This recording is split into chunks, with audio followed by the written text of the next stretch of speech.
Cuando paseamos por un bosque, es muy raro que nos paremos a pensar de dónde viene cada árbol, ¿verdad? Pues la verdad es que es algo fascinante, porque el futuro de ese bosque, su salud, su productividad, incluso su capacidad para resistir, se decidió mucho, mucho antes de que la primera semilla tocase el suelo. El origen no es un simple detalle, es que es la piedra angular sobre la que se construye todo el ecosistema forestal. Entonces, ¿por qué tanta importancia?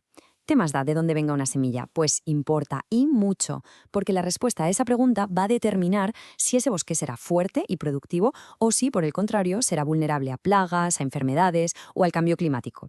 Esto tiene un impacto directo en la economía, en la biodiversidad y, en definitiva, en nuestra capacidad para tener un futuro más verde.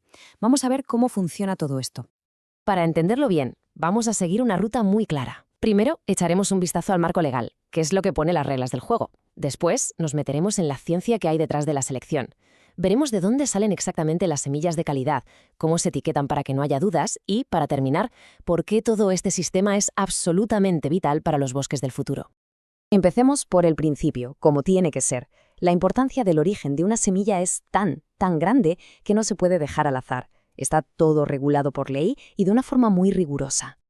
Como vemos aquí, todo parte de un marco legal muy sólido. A nivel europeo tenemos la Directiva 1999/105/CE, que es la que marca las pautas para todos. Y en España, esa directiva se convierte en el Real Decreto 289/2003. Ojo, que no hablamos de una simple recomendación, ¿eh? Es ley. Y su objetivo es muy claro: asegurar la calidad genética de nuestros futuros bosques. Y claro, cuando la ley habla de estos materiales, utiliza un término concreto: material forestal de reproducción, o MFR para abreviar. ¿Y esto qué es? Pues es todo, desde una piña o una bellota hasta un esqueje o una pequeña planta de vivero. Básicamente es el punto de partida de cualquier repoblación que se haga. Muy bien, ahora vamos a meternos en la ciencia del asunto, porque la recogida de este MCR no se hace de cualquier manera, ¿eh? Se basa en unos principios de selección genética muy definidos, que lo que buscan es perpetuar las mejores características de nuestros árboles. Y aquí está el quid de la cuestión, el trabajo de campo. No se trata de ir recogiendo frutos al azar, para nada. Hay que ser muy selectivo. Se busca recolectar de los mejores ejemplares, de los campeones del bosque. Árboles que ya sean maduros, que estén sanos, que se les vea fuertes. Y por supuesto que tengan esas cualidades que interesan, como un tronco bien recto si se quiere madera de calidad. Pero tan importante como lo que hay que coger es lo que hay que evitar. Importantísimo, nada de árboles enfermos o demasiado jóvenes. Y ojo a esto, tampoco de individuos que estén aislados, porque corremos el riesgo de que la polinización haya sido deficiente, lo que puede traer problemas genéticos. Es, en el fondo, aplicar el sentido común para asegurar una buena herencia genética. Para entender bien esta selección, hay que diferenciar dos conceptos clave: genotipo y fenotipo. El genotipo es, digamos, el software del árbol, su información genética, su potencial. Y el fenotipo es lo que vemos por fuera: su altura, si el tronco es recto, si parece sano. Lo que hacemos es seleccionar los mejores fenotipos, los árboles más espectaculares, con la esperanza de que detrás de esa apariencia haya un genotipo superior. Y es ese genotipo el que se transmitirá a la siguiente generación. Toda la diversidad que vemos en los bosques no es casualidad. Es el resultado de fuerzas evolutivas muy potentes: la selección natural, que favorece a los mejor adaptados, la deriva genética, las mutaciones. El sistema de MFR no intenta eliminar esta variabilidad, al contrario, lo que busca es entenderla y gestionarla para poder alcanzar los objetivos que nos hemos marcado. Bien, pasemos a la práctica. ¿Cómo se aplica todo esto? El material forestal de reproducción de calidad no se recoge en cualquier sitio. Proviene de lugares muy concretos, que han sido verificados técnicamente y autorizados legalmente. A estos lugares se les llama materiales de base. Son, por así decirlo, el origen oficial y certificado de todo el MFR que se vende. Tenemos que imaginarlos como las fuentes maestras, que están perfectamente catalogadas para garantizar la calidad desde el primerísimo paso. Esta tabla es genial, porque resume perfectamente la jerarquía de calidad. Abajo del todo, lo más básico, tenemos la fuente semillera, que solo nos garantiza el origen geográfico. Un escalón por encima está el rodal selecto, donde ya se han elegido visualmente los mejores grupos de árboles. Y en la cima, lo mejor de lo mejor, están los huertos semilleros y los clones, que ya son el resultado de una selección genética súper intensiva, pensada para maximizar la calidad. Los huertos semilleros son un ejemplo perfecto de cómo se gestiona esto a un nivel muy avanzado. No son bosques naturales, son plantaciones diseñadas con un único objetivo: producir semillas de élite. Por eso se aíslan para que no llegue polen de árboles de peor calidad y se cuidan de forma intensiva para que la producción sea máxima. Bueno, y después de todo este proceso, ¿cómo se traduce esto en algo práctico, algo que cualquiera pueda entender y en lo que pueda confiar? Pues muy sencillo, a través de un sistema de categorías y colores muy claro. El sistema es muy visual, funciona con un código de colores y cada color es una promesa de calidad. El amarillo es la categoría identificada, la más básica, te garantiza el origen. El verde es seleccionada, que ya te dice que viene de árboles con muy buen aspecto.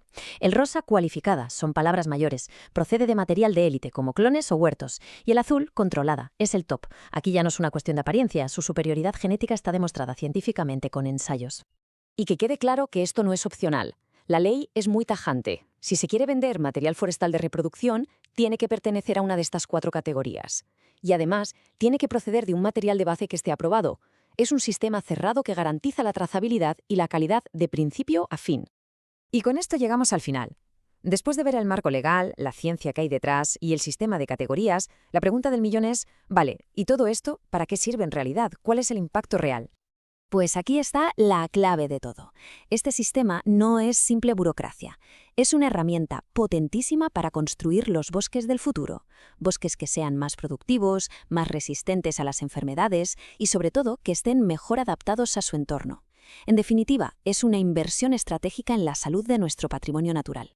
Y para terminar, una pregunta que da que pensar. En un mundo donde el clima está cambiando a una velocidad de vértigo y los bosques se enfrentan a desafíos enormes, este sistema de selección genética tan riguroso puede que ya no sea solo una buena práctica, sino que quizás sea la herramienta más importante que tenemos para asegurar que los bosques de mañana puedan sobrevivir y prosperar. Mucha gente piensa que el futuro de un bosque arranca con una planta, pero la verdad es que todo empieza mucho antes, con una semilla. Hoy vamos a meternos de lleno en ese primer paso, que es absolutamente crucial en la producción forestal, la recolección profesional de frutos y semillas. Es una labor muy técnica, ¿eh? Y de ella puede depender el éxito o el fracaso de ecosistemas enteros. Y de verdad no es ninguna exageración. Pensemos un momento en esto. La calidad de un proyecto de reforestación entero, de principio a fin, va a depender directamente de la precisión del conocimiento que se aplique en esta fase inicial. La ecuación es simple. Una planta de calidad solo, y digo solo, puede salir de una semilla de calidad. Vale, pues este va a ser nuestro plan de viaje. Primero vamos a definir bien la misión, eso de cosechar el futuro. Después nos centraremos en algo clave, encontrar el momento perfecto, el papel de la madurez. Luego bajaremos al terreno para aprender a leer las señales que nos da la naturaleza. Veremos que hay 3 caminos o estrategias principales para la recolección. Y para terminar, nos meteremos de lleno a analizar las técnicas, las herramientas, todo el detalle. Venga, vamos a ello. Empezamos por el principio. La misión: cosechar el futuro. Suena grande, ¿verdad? Pero, ¿por qué decimos que es tan determinante esta primera fase? Bueno, pues es que para entender por qué este trabajo necesita una profesionalidad impecable, primero hay que entender todo lo que nos jugamos. La lógica aquí es aplastante. Es el punto de partida de todo lo que vendrá después en el vivero. La calidad de la planta que obtendremos depende, sí o sí, de la calidad de la semilla original. Y una recolección hecha por profesionales va más allá de coger las semillas más bonitas. Se trata de asegurar la identidad genética, de que esa semilla pertenece a esa zona y se va a adaptar bien. Y para lograrlo, claro, hay que saber de biología, de la especie, del clima y de un factor que lo complica todo. La fructificación a menudo es muy, pero que muy irregular. Justo, y esa irregularidad de la que hablábamos tiene un nombre técnico, se llama becería. Es un concepto clave. No todas las especies son iguales, las hay cadagueñas, que dan fruto todos los años como un reloj, pero luego están las beceras, que son muchas y que tienen años de una producción enorme espectacular, seguidos de varios años de casi nada. Entender esto, saber si una especie es becera y cuándo toca el año bueno, es fundamental, para poder planificar y tener semillas a largo plazo. Bien, pasamos a un punto crítico, el timing. De nada sirve toda la planificación si fallamos en el momento justo. Y es que el éxito aquí se juega en una ventana de tiempo muy estrecha. Hay que actuar justo cuando la semilla ya ha alcanzado su madurez fisiológica, cuando está en su punto álgido de vigor. Pero ojo, justo antes de que el árbol decida que es hora de dispersarlas por su cuenta. Y fijaos en esto, porque aquí se ve perfectamente por qué ese momento es tan crucial. Es como caminar por el filo de una navaja. Si te adelantas, ¿qué pasa? Pues que recoges semillas inmaduras que luego germinarán mal, de forma desigual, sin fuerza, y serán más débiles frente a enfermedades. Ahora, ¿y si te retrasas? Pues el desastre es otro. El viento, la lluvia o los animales ya habrán hecho su trabajo y habrás perdido lo mejor de la cosecha, o lo que queda estará deteriorado. El reto, claro, es dar con ese equilibrio perfecto. La gran pregunta entonces es, ¿cómo sabemos cuándo ha llegado ese momento ideal? Aquí es donde la ciencia se mezcla con el arte, con la experiencia del recolector. No es solo mirar el calendario, hay que saber interpretar las señales. Vamos a ver qué métodos se usan en el campo para saber si un fruto está, como se suele decir, en su punto. Pues mirad, uno de los métodos más objetivos y fiables es el gravimétrico. La ciencia detrás es bien sencilla. Conforme un fruto madura, pierde agua. Al perder agua se vuelve menos denso, más ligero. El procedimiento es bastante directo. Se coge una muestra representativa de los frutos, o de las piñas, por ejemplo, y se sumerge en un líquido que tiene una densidad concreta, que hemos preparado antes. El resultado, los que están maduros, los más ligeros, flotan. Si vemos que más de la mitad de la muestra flota, luz verde. Es el momento de empezar a recolectar. Es súper útil, sobre todo con las coníferas. El principio científico en el que se basa todo esto es, como decimos, el peso específico. Básicamente estamos comparando la densidad del fruto con la del líquido. Si el fruto es menos denso, flota. Si es más denso, se hunde. Y como sabemos que la densidad cambia con la madurez, pues ahí tenemos nuestra respuesta. Es un método realmente ingenioso y sobre todo muy efectivo en campo. Pero el gravimétrico no es el único. Aquí tenemos una comparativa muy buena de los tres grandes métodos de campo. Por un lado, el colorimétrico, que es el más, digamos, tradicional. Se basa en la vista, en la experiencia, ver cómo cambia el color del fruto. Los frutos secos se ponen marrones, los carnosos cogen esos tonos azules, morados. Luego está el método de corte. Este es más invasivo, claro. Cortas una muestra por la mitad y miras directamente la semilla. Tiene un aspecto firme, lleno, un color uniforme, buena señal. Y finalmente, el gravimétrico, el de la flotación que ya hemos visto. Lo normal y lo que hace un buen profesional no es usar solo uno, sino combinar los tres para tener la certeza. Perfecto. Ya sabemos cuándo recolectar. Ahora toca el cómo. Llega el momento de la verdad, la recolección en sí. Y para esto básicamente podemos seguir tres grandes caminos, tres estrategias principales. Estos tres caminos son, el primero, el más evidente, recoger los frutos directamente del suelo. El segundo, recogerlos del árbol, pero sin subir, o sea, accediendo desde el suelo con herramientas. Y el tercero, el más espectacular y técnico, es recogerlos subiendo al árbol, ya sea trepando o con una plataforma. Y ahora sí que vamos a entrar en materia. Vamos a analizar cada uno de estos métodos, desde el suelo hasta la copa, viendo las técnicas, las herramientas que se usan y sobre todo los pros y los contras de cada uno. Esta tabla lo resume a la perfección. Recoger del suelo, pues es sencillo, es económico y se puede incluso mecanizar con algunas especies como las encinas o los castaños. Pero tiene pegas importantes. Se mezcla todo, lo bueno y lo malo, las semillas pueden estar dañadas y lo más crítico, no tienes ni idea de qué árbol padre vienen. Por otro lado, subir al árbol es más complejo, más caro, requiere gente especializada, pero las ventajas son enormes. Garantizas el origen, eliges los mejores frutos de la mejor parte del árbol y la calidad es máxima. Al final, la decisión depende de para qué quieras esa semilla. Y esto nos lleva a una conclusión bastante clara. Cuando hablamos de árboles altos, de más de 10 metros, por ejemplo, si de verdad queremos garantizar la calidad y el origen de la semilla, la trepa no es una opción más, es que a menudo es la única opción práctica que existe. Y si hablamos de trepar, hay algo que está por encima de todo lo demás, la seguridad. Esto no es negociable, es la prioridad número uno. Antes siquiera de pensar en subir, el recolector tiene que tener su equipo de protección individual completo y en perfecto estado. Hablamos del arnés, de las eslingas para asegurarse, las cuerdas, el casco, los guantes, todo. Si algo de esto falta o está en mal estado, sencillamente no se sube. Claro que no siempre la solución es trepar. Para esos árboles de altura intermedia hay herramientas muy ingeniosas, como el gorguz o medialuna. Es básicamente una cuchilla curva, con doble filo, al final de una pértiga muy larga. Con esto, el operario desde el suelo puede alcanzar ramas altas, cortar los racimos de frutos y hacer que caigan de forma controlada. Es un gran ejemplo de una herramienta especializada y muy eficaz. Y para subir, para ascender por el tronco, tampoco hay una única forma. La elección de la herramienta es totalmente estratégica. Están las espuelas, que son como unas púas que se fijan a las botas. Son rápidas, pero hay que tener cuidado porque pueden dañar la corteza, así que en árboles de corteza fina mejor no usarlas. Luego tenemos las escaleras por tramos, que son muy útiles en sitios más controlados, como un huerto semillero en terreno llano. Y finalmente, una herramienta fascinante, el baumbelo, la bicicleta de árbol. Es perfecta para troncos muy altos, rectos y sin ramas, porque permite subir usando la fuerza de las piernas de una forma muy eficiente y segura.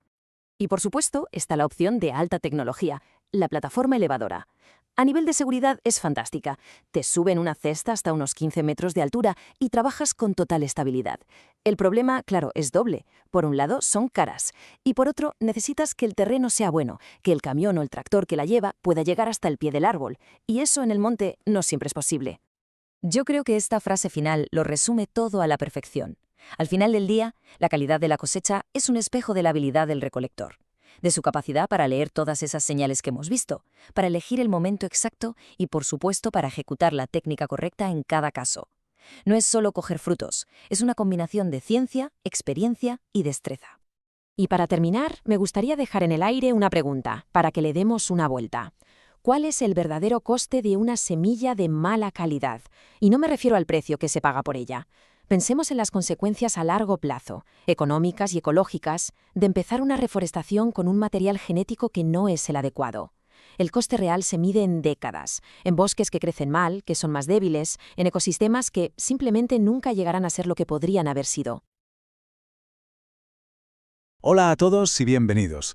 A ver, es algo en lo que no solemos pensar, ¿verdad? Pero detrás de cada árbol que vemos hay un viaje increíble. Hoy vamos a seguirle la pista a ese viaje, el que hace un fruto forestal desde que se recoge en el monte hasta que se convierte en una semilla pura, perfecta, lista para asegurar los bosques del mañana.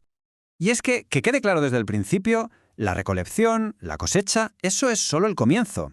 En el momento en que esos frutos y esas piñas cruzan la puerta de la planta de procesado, es cuando arranca de verdad el trabajo de precisión que va a garantizar nuestros futuros bosques. Así que la gran pregunta es esta: ¿cómo se consigue pasar de una mezcla a veces caótica de frutos, piñas y restos vegetales a un lote de semillas que sea totalmente uniforme y con una pureza altísima? Bueno, pues esa es la cuestión que vamos a desgranar hoy.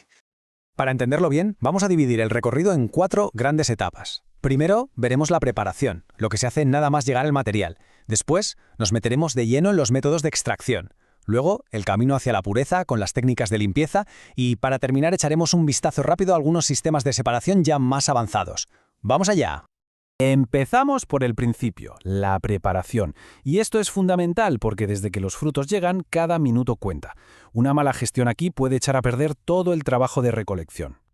Estos primeros pasos son importantísimos. Lo primero, una limpieza así por encima para quitar lo gordo, hojas, ramas, piedras. Después, una fase que se llama oreo, que no es más que un secado lento para que no aparezcan mohos. Luego se prealmacena todo en un sitio fresco y sobre todo bien ventilado. Y quizá lo más crucial de todo, un etiquetado impecable. Cada lote tiene que estar perfectamente identificado para no perder nunca su trazabilidad. Vale, ahora sí nos metemos en el corazón del asunto, la extracción de la semilla.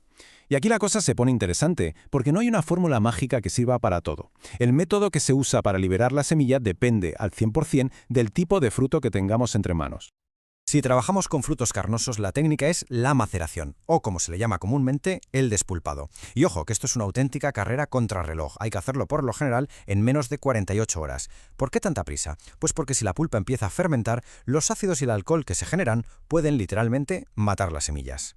Y este proceso se aplica a una variedad enorme de especies. Estamos hablando de drupas como las cerezas silvestres, del género Prunus, o las bolitas rojas del acebo, el Ilex, pero también a los pomos como los de los manzanos silvestres, las bayas del madroño, o incluso la cubierta carnosa de las nueces.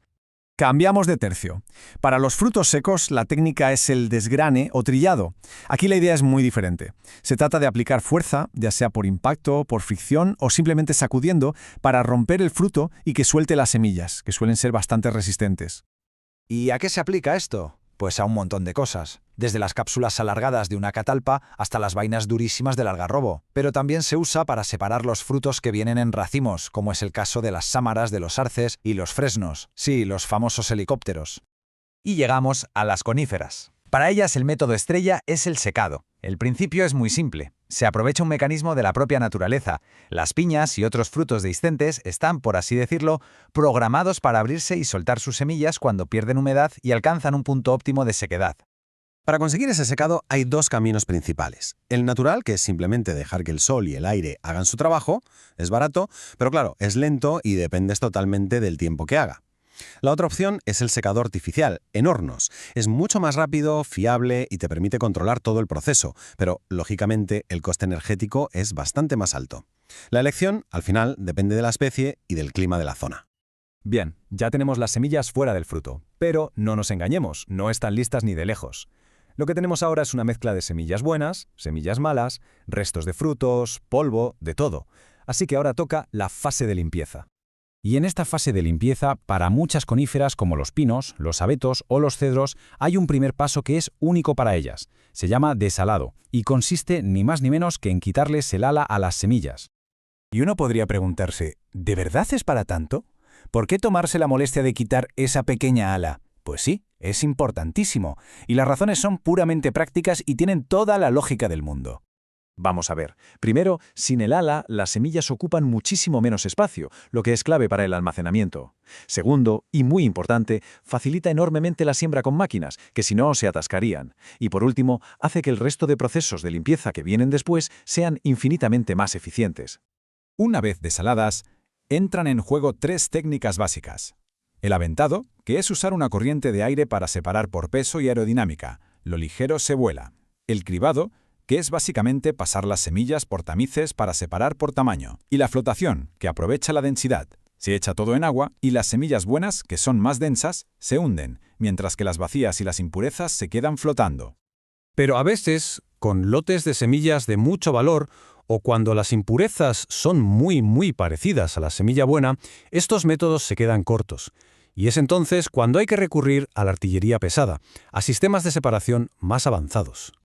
Hablamos ya de maquinaria industrial de alta precisión, por ejemplo los triarbejoneros, que son unos cilindros que separan las partículas por su longitud, o máquinas que usan la centrifugación o la vibración para separar por las más mínimas diferencias de peso específico. Esto ya es para conseguir una pureza casi del 100%. Y si a estas alturas alguien todavía duda de si todo este trabajo merece la pena, que se fije en este dato. En algunos frutos carnosos, si no se quita la pulpa a tiempo, la tasa de germinación de las semillas puede desplomarse hasta un mísero 10%. Esto nos deja claro que la extracción y la limpieza no son un paso más, son un paso absolutamente esencial. Creo que esta cita del manual lo resume a la perfección. Durante todo este viaje, el riesgo de que algo salga mal, de que se pierda la identidad de un lote o de que las semillas mueran, es altísimo. Por eso, el rigor, la precisión en cada paso, no es negociable. Porque al final del día, todos estos procesos, toda esta tecnología y este cuidado meticuloso tienen un solo propósito: conectar el trabajo de precisión en una planta con la enorme tarea de conservar y regenerar nuestros bosques. Cada una de esas semillas, perfectamente limpia y lista, no es solo una semilla, es una promesa. Es literalmente el cimiento sobre el que se va a construir un bosque entero. El viaje de una semilla forestal, desde que se recoge del árbol hasta que tiene que germinar, es una auténtica carrera contra el tiempo y la propia biología. Hoy vamos a sumergirnos en la ciencia que nos permite conservar estas pequeñas cápsulas de vida y prepararlas para su misión: convertirse en un árbol y con ello asegurar el futuro de nuestros bosques. A ver, el gran desafío es este. Entre el momento en que una semilla está perfecta para germinar y el momento en que realmente la vamos a plantar, puede pasar mucho tiempo. Y no hay que olvidar que una semilla es un organismo vivo. En ese tiempo respira, envejece, es vulnerable. Por tanto, entender cómo podemos pausar ese reloj biológico es la clave de todo lo que vamos a ver a continuación. Nuestro recorrido se va a dividir en 4 partes. Primero, vamos a ver el puzzle de la longevidad, o sea, cómo mantenerlas vivas. Después, nos meteremos con un obstáculo muy interesante, la dormición. A continuación, descubriremos qué claves hay para despertar a la semilla y finalmente veremos algunos toques finales y la coordinación humana, que es imprescindible para que todo esto salga bien. Pues venga, entremos en materia con el primer gran desafío, la longevidad. Una vez que tenemos la semilla, ¿cómo conseguimos que se mantenga viable durante meses o a veces incluso años? Bueno, pues la clave está en controlar de forma muy precisa 2 factores ambientales que son fundamentales. Para entender por qué una semilla pierde viabilidad, hay que pensar en ella como un ser vivo en miniatura. Aunque parezca que no hace nada, está respirando, y eso consume sus reservas de energía. Además, es vulnerable. Los hongos y los insectos se la pueden comer. Puede sufrir daños si se manipula mal. Y lo peor de todo, podría germinar antes de tiempo si las condiciones no son las adecuadas, agotando toda su energía para nada. Estos son, básicamente, sus grandes enemigos durante la conservación. Y aquí llegamos al meollo de la cuestión. que se resumen perfectamente en las llamadas reglas de Harrington. Las dos variables que lo deciden todo son la humedad y la temperatura. Y ojo, porque la relación es exponencial. Como dice la cita, por cada 1% que bajamos la humedad, la vida útil de la semilla se duplica, el doble. Y con la temperatura pasa algo parecido. Por cada 5 grados que la bajamos, también se duplica. Así que el juego consiste en controlar estos dos factores para poner su metabolismo en modo superlento y que los patógenos no puedan atacarla. Claro que no todas las semillas juegan con las mismas reglas. Se dividen en dos grandes grupos. Por un lado, las ortodoxas, las que llamamos durmientes. Piensan las de los pinos. Son unas supervivientes natas. Aguantan que las sequemos muchísimo, por debajo del 10% de humedad, y se pueden congelar durante años. Pero luego están las recalcitrantes, las velocistas, como las bellotas de un roble. A estas ni se te ocurra deshidratarlas, porque sus células se rompen y mueren. Hay que guardarlas con mucha humedad y a temperaturas frescas, pero siempre por encima de cero. ¿El resultado? Su viabilidad es muy corta, a veces solo unos meses. Esta diferencia biológica, como es lógico, lo cambia absolutamente todo en la estrategia de conservación. Pasemos al segundo problema. Imaginemos que hemos almacenado la semilla perfectamente, está viva, está sana, la plantamos en condiciones ideales de luz, agua y temperatura y no germina. ¿Por qué? Pues porque nos estamos enfrentando a un mecanismo de supervivencia evolutivo increíble que se llama dormición. Es que la dormición no es un fallo, al contrario, es una adaptación evolutiva superinteligente. En la naturaleza es lo que le dice a la semilla que no germine en pleno otoño, porque se la haría en invierno. Sincroniza su nacimiento con el momento ideal. El problema es que en un vivero, donde buscamos que todo germine a la vez y rápido, este mecanismo de supervivencia se nos convierte en el principal obstáculo a superar. La dormición la podemos clasificar en dos grandes tipos, dependiendo de dónde esté el problema. El primero es la dormición exógena. La palabra exo significa fuera, así que el problema, la barrera que impide que germine, está en las cubiertas de fuera de la semilla. Este bloqueo externo puede ser de tres tipos. A veces es un bloqueo físico, es decir, la cáscara es como un chubasquero, totalmente impermeable y no deja que entre el agua. Otras veces es un bloqueo mecánico. La cubierta es tan dura que el embrión no tiene fuerza para romperla y salir. Y por último, puede ser un bloqueo químico. La propia cubierta tiene sustancias que actúan como un freno para la germinación. Vale, ¿y si la cubierta externa no es el problema? Pues entonces hay que mirar dentro. A esto se le llama dormición endógena. Endo significa dentro, así que aquí el problema reside en el propio embrión. Y este bloqueo interno también tiene sus variantes. A veces es un problema morfológico. Esto significa que el embrión, cuando la semilla cae del árbol, está, inmaduro. Necesita tiempo para terminar de desarrollarse. Otras veces, y esto es muy común, el problema es fisiológico. El embrión está totalmente formado, pero un equilibrio de hormonas lo mantiene dormido, con el freno de mano puesto, hasta que una señal externa, normalmente un periodo largo de frío, le avisa de que ya es seguro despertar. Muy bien, ya hemos definido los problemas. Cubiertas que son como una armadura, embriones inmaduros, frenos químicos. Ahora vamos a ver las soluciones. Los tratamientos pregerminativos son literalmente las llaves que hemos diseñado para abrir cada uno de estos candados biológicos. Empecemos por el primer candado que hemos visto. Esa cubierta externa súper dura e impermeable. ¿Cómo la atravesamos para que por fin pueda entrar el agua y llegar al embrión? La solución se llama escarificación, que básicamente significa debilitar esa cubierta. Hay varias formas de hacerlo. La mecánica es, digamos, a la fuerza, lejando la semilla o haciéndole un pequeño corte. Es eficaz pero muy laborioso y te arriesgas a dañar el embrión. La química consiste en sumergirlas en ácido sulfúrico, lo que simula lo que pasaría en el sistema digestivo de un animal. Es ideal para tratar lotes muy grandes de semillas muy duras. Y finalmente, la térmica es simplemente sumergirlas en agua caliente para que la cubierta se agriete. El objetivo de todos los métodos es el mismo, hacer la cubierta permeable para que el agua pueda entrar. Ahora vamos con el problema interno, el bloqueo fisiológico. El embrión está listo, pero cree que todavía no es el momento de salir. ¿Cómo lo convencemos de que ya ha llegado la primavera y puede germinar sin peligro? Pues la clave es la estratificación, un proceso que simula las estaciones del año. Lo que se hace es mezclar las semillas con un sustrato húmedo, como arena, y mantenerlas en frío, entre 0 y 5 grados durante semanas o meses. Este frío provoca cambios químicos dentro de la semilla, bajan las hormonas que la inhiben y suben las que promueven la germinación. Para algunas especies más complejas, a veces se necesita un periodo de calor antes del frío, para que el embrión termine de madurar. En definitiva, es una réplica controlada del ciclo de las estaciones. Bueno, ya sabemos cómo almacenar las semillas y cómo despertarlas, pero a veces, sobre todo en proyectos a gran escala, hace falta un último empujón para asegurar que todo salga bien. Y por supuesto, nada de esto funciona sin un equipo humano que esté perfectamente coordinado. Justo antes de que la semilla vaya a la tierra, todavía podemos darle alguna ventaja competitiva más. Es como equiparla con un pack de inicio para que sus primeros días sean más fáciles. Y esto se consigue con técnicas de recubrimiento. El recubrimiento o peletización consiste en envolver la semilla en una capa de diferentes materiales. Los beneficios son muchos. Se le pueden añadir productos para protegerla de hongos, insectos del suelo, también nutrientes para que tenga alimento nada más germinar.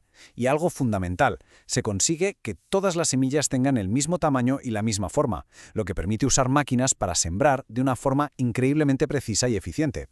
Es importantísimo recordar que todos estos procesos tan científicos no son automáticos. No es pulsar un botón y ya está. Detrás de cada semilla que se prepara con éxito hay una planificación y una ejecución humana súper meticulosas. La tecnología es una herramienta, sí, pero el conocimiento y la organización de las personas son el verdadero motor. El éxito depende de una cadena humana que tiene que funcionar a la perfección.